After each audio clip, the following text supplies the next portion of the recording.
नमस्ते। आज हम एक बहुत ही खास किताब पर बात करने वाले हैं जिसने दुनिया भर में लाखों करोड़ों लोगों पर असर डाला है। पाउलो कोएल्हो की दी अल्केमिस्ट। हाँ बिल्कुल, एक कालजयी किताब कह सकते हैं इसे। सही। हमारे पास ना इस किताब की एक समीक्षा और सार है, तो आज हम उसी के जरिए समझने की कोशिश करेंगे कि आखिर इस किताब में ऐसा क्या है। कहानी तो पता ही होगी सबको। स्पेन का एक चरवाहा है सैंटियागो। उसे मिस्र के पिरामिड के पास एक खजाने का सपना बार बार आता है।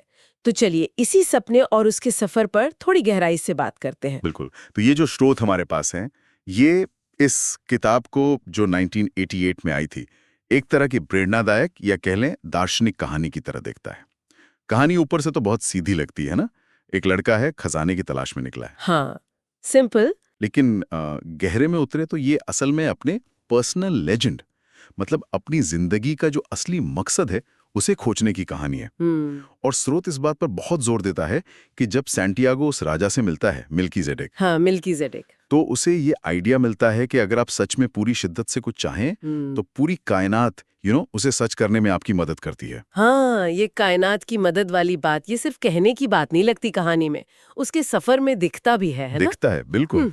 लेकिन स्रोत ये भी साफ करता है कि भाई सफर कोई आसान नहीं था उसका। नहीं, बिल्कुल नहीं। जैसे शुरू में ही उसे धोखा मिल जाता है, पैसे लुट जाते हैं सारे। हाँ। तो स्रोत बताता है कि ये शायद उसकी पहली बड़ी सीख थी। मतलब दुनिया पर भरोसा तो करो, पर आंखें खुली रखकर सावधानी भी जरूरी है। सही कहा।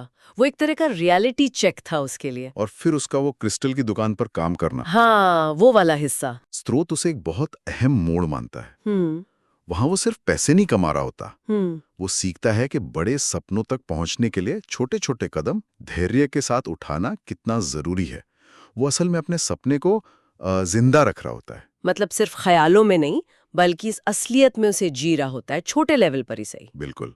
और फिर रेगिस्तान का सफर शुरू होता है और उसकी मुलाकात होती है अल्केमिस्ट से। हाँ, एल्केमिस्ट। स्रोत के हिसाब से ये मुलाकात कहानी का कह सकते हैं दिल है। हाँ, एक तरह से। तो एल्केमिस्ट उसे क्या सिखाता है?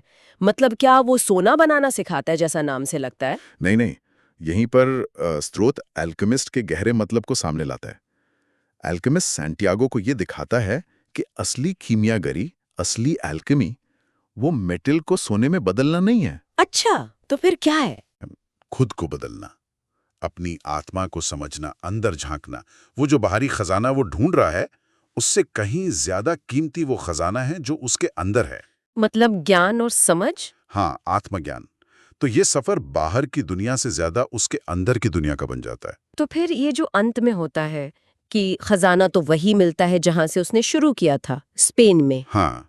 स्रोत इसे कैसे देखता है? क्या मतलब है इसका? क्या पूरा सफर बेकार गया? नहीं, बेकार बिल्कुल नहीं। बल्कि स्रोत का जो निचोड़ है वो यही है कि सफर ही असली खजाना था। अच्छा। वो सोना चांदी नहीं जो उसे आखिर में मिला, बल्कि वो सारे अनुभव, वो सीख, वो पूरा बदलाव जो सफर ने सैंटियागो में लाया। स्रोत साफ कहता है कि जब तक वो पिरामिड तक पहुंचा, वो इंसान था ही नहीं जो स्पेन से चला था। वो पूरी तरह बदल चुका था। उसका पर्सनल लेजेंड पूरा हुआ, पर शायद उस तरह नहीं जिस तरह उसने सोचा था। बिल्कुल, शायद उससे भी बेहतर तरीके से। तो अगर हम इस पूरी बातचीत को समेटें जो स्रोत के आधार पे है, तो मुख्य बातें क्या निकलती हैं? एक तो जाहिर है अपने सपनों के पीछे जाना। हाँ, वो तो है ही।